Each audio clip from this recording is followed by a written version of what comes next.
Assalamualaikum warahmatullahi wabarakatuh.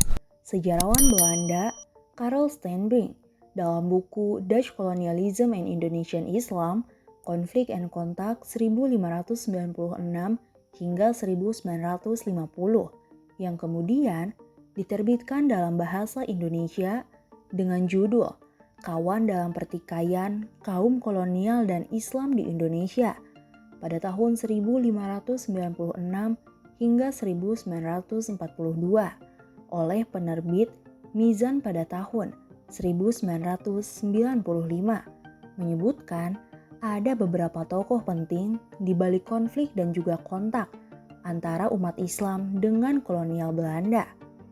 Selain orientalis, yang terkenal ialah Christian Snoekhurgdonje pada tahun 1857 hingga 1936.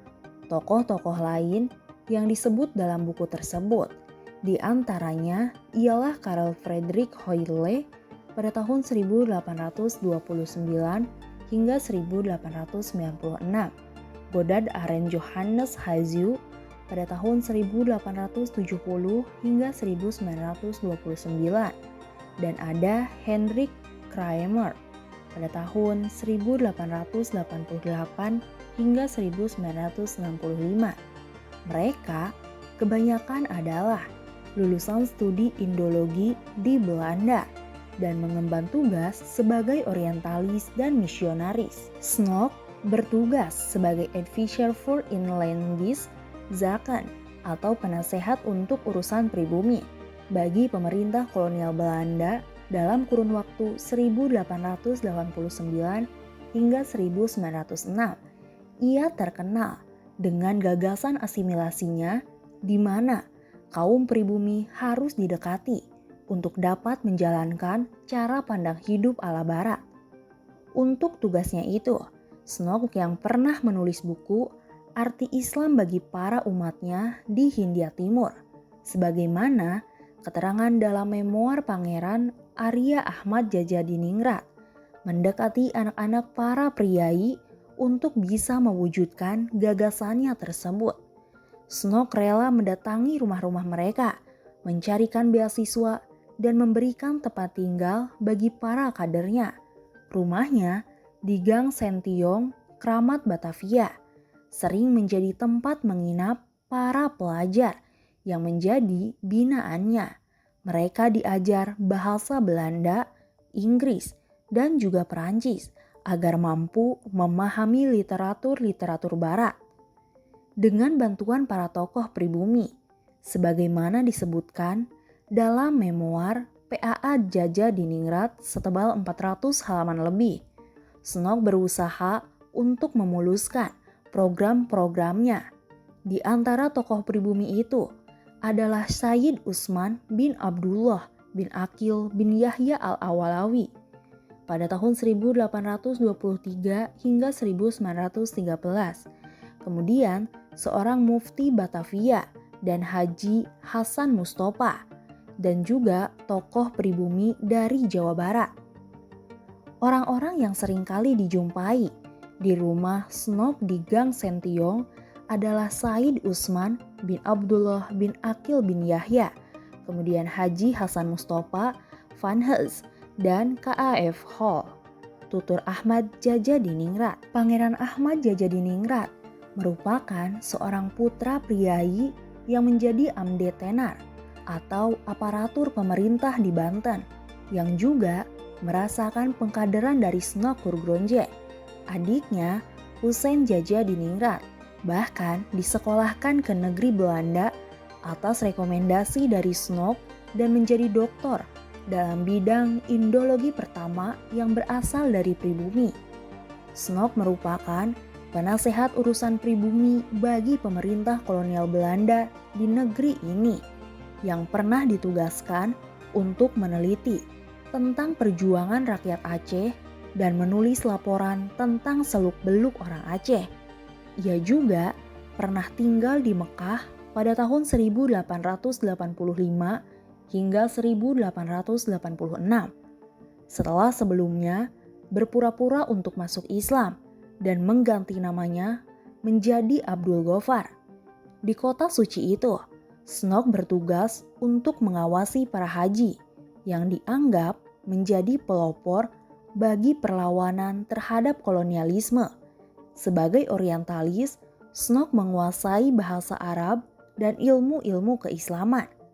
Dari hasil penelitiannya di Aceh, Snok menyimpulkan bahwa pemerintah Belanda harus memberikan kebebasan yang seluas-luasnya bagi umat Islam yang hanya berfokus pada urusan-urusan ibadah di masjid dan mengawasi dengan ketat mereka yang terlibat dalam urusan politik atau kekuasaan. Bagi Snok Hurgronje, Islam yang dijauhkan dari politik, dia akan menjadi jinak. Snok selesai bertugas pada tahun 1906 dan kembali ke negeri Belanda setahun berikutnya. Namun, tugas sebagai penasehat urusan pribumi kemudian digantikan oleh orang yang pernah menjadi asistennya selama bertugas di instansi tersebut, yaitu Gordar Aren Johannes Hazu. Hazu bertugas menggantikan Snok dari tahun 1902 sampai tahun 1920. Sebagaimana Snok, Hazu juga memiliki misi yang sama. Ia merintis berdirinya Hollandisch Inlandis School atau HIS yang bercorak dengan netral agama namun kental dengan misi Kristen. Ia juga pernah menjadi direktur pendidikan dan peribadatan umum. Dalam tugasnya, Hazu juga pernah terlibat dalam konflik antara Islam dan misi Kristen di Sumatera Utara, di mana ia mendukung misi tersebut. Ia juga mendukung sikap pemerintah Belanda dalam kebijakannya yang tegas terhadap Sarekat Islam dan gerakan yang dianggap ekstrim dan juga fanatik. Karl Frederick Hall, yaitu tokoh yang disebut oleh Steinbrink dalam bukunya itu, yang juga memiliki sikap yang sama terkait dengan sikapnya terhadap Islam. Hall, kata Steinbrink, menjadikan pendidikan sebagai sarana untuk menetralisasi Islam. Pada masa itu, tak hanya berdiri sekolah netral yang didirikan oleh orang-orang Belanda, tetapi dibentuk pula apa yang disebut dengan Neutral Onderwijsvereniging atau organisasi pendidikan netral, di mana organisasi seperti Freemason juga ikut terlibat di dalamnya. Seperti halnya dengan Snok, Hall juga pernah ditugaskan untuk meneliti perjuangan rakyat Aceh dan pengaruh orang-orang yang telah berhaji dalam melawan kolonial Belanda. Pada tahun 1873, Hall bersama sahabatnya yaitu Raden Muhammad Musa, seorang kepala penghulu di Garut, Jawa Barat, untuk meneliti umat Islam di negeri itu, terutama mereka menjadi tokoh agama dan telah berhaji. Sama dengan hasil laporan Snok, Hall juga menyimpulkan bahwa para haji adalah penghasut fanatisme dan eksklusivisme. Ia dengan tegas menganjurkan agar para haji tidak diberikan jabatan dalam pemerintahan di Hindia Belanda. Steinbrink menyebut bahwa Raden Muhammad Musa merupakan orang yang ikut menemani Hall dalam tugasnya sebagai Muslim liberal. Selain itu, Steinbrink juga pernah melibatkan Said Usman, sahabat Snok yang disebut sebagai sekutu dari kalangan Arab di Hindia Belanda. Artinya, dalam tugasnya, baik Snok maupun Hall menggunakan juga bantuan dari orang-orang Islam yang dianggap kooperatif bagi mereka. Tokoh terakhir yang ditulis oleh Steinbrink dalam bukunya adalah Hendrik Kramer, seorang Indologi dari Leiden di Belanda yang berhasil menamatkan studinya pada tahun 1921. Kramer datang ke Hindia Timur atau Hindia Belanda pada tahun yang sama dengan kelulusannya di Leiden dan kemudian aktif di perkumpulan Bibel Belanda. Kramer juga menjadi advisor atau penasehat dari organisasi Jong Java atau Pemuda Jawa dan mengajar mata kuliah Kristen dan Teosofi. Kiprahnya di Jong Java kemudian disebut-sebut memiliki andil di mana Jongjava kemudian pecah dengan keluarnya Raden Syamsurizal sebagai ketua yang kemudian mendirikan Jong Islamiten Bond atau Perhimpunan Pemuda Islam. Keluarnya anak-anak muda itu dari Jongjava karena mereka protes terkait perkuliahan yang ada di organisasi itu, di mana kuliah Kristen dan Teosofi diajarkan dalam kursus-kursus di organisasi itu.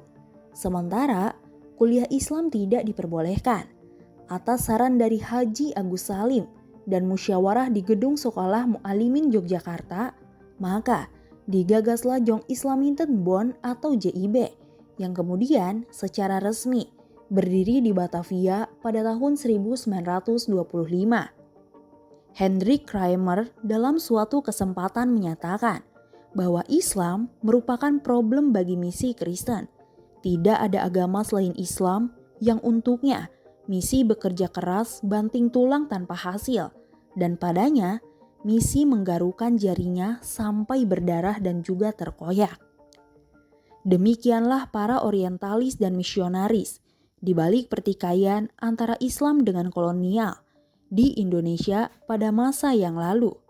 Sebenarnya ada tokoh lain yang juga disebut oleh Steinbrink dalam bukunya yang juga memiliki peran penting dalam pertikaian itu.